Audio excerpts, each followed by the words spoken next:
नमस्कार दोस्तों, मैं शिवानी वर्मा लोकगीत चैनल में आप लोगों का स्वागत है दोस्तों। और आज मैं लेकर आई हूँ आप लोगों के लिए बहुत ही प्यारा शिव विवाह गीत है। तो आप लोग ज़रूर सुने इस गीत को, बहुत अच्छा गीत है। और बताइए यह गीत कैसा लगा आप लोगों को, शिव विवाह गीत।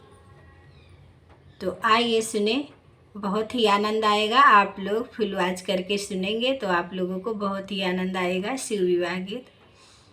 तो आइए सुने ये प्यारा सा गीत। मुहवा से निकलता गारी नारद काहे कैला गदारी हो।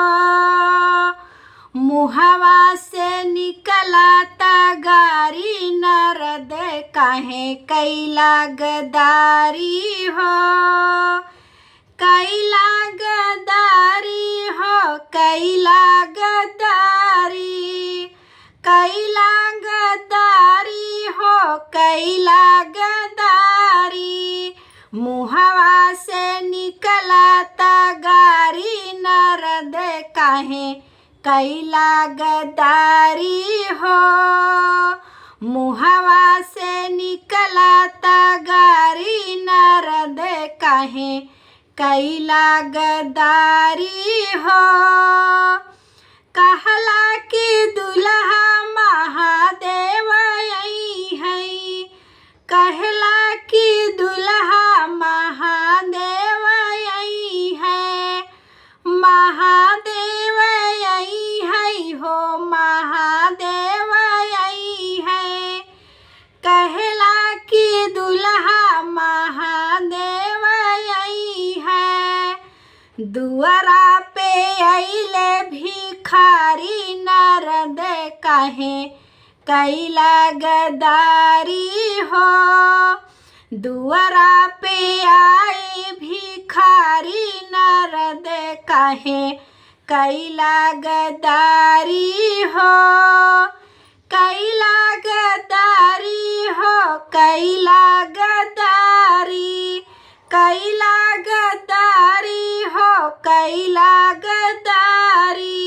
दुआरा पे अइला भिखारी नारद काहे कैला गदारी हो। दुआरा पे अइले भिखारी नारद काहे कैला गदारी हो।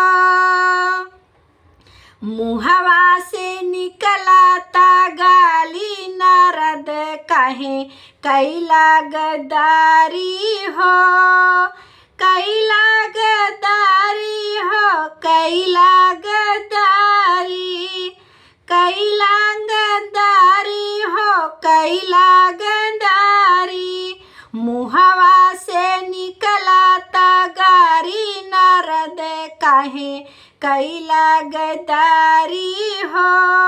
मुहवा से निकलता गारी नारद काहे कैला गदारी हो।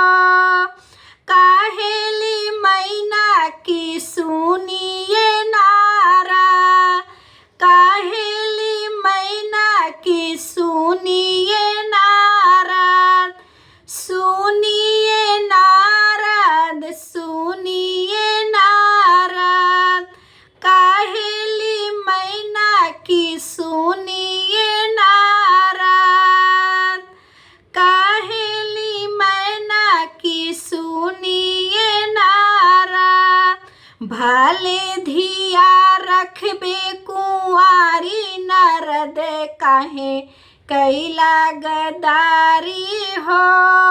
भले धिया रही है कुंवारी नारद काहे कैला गदारी हो।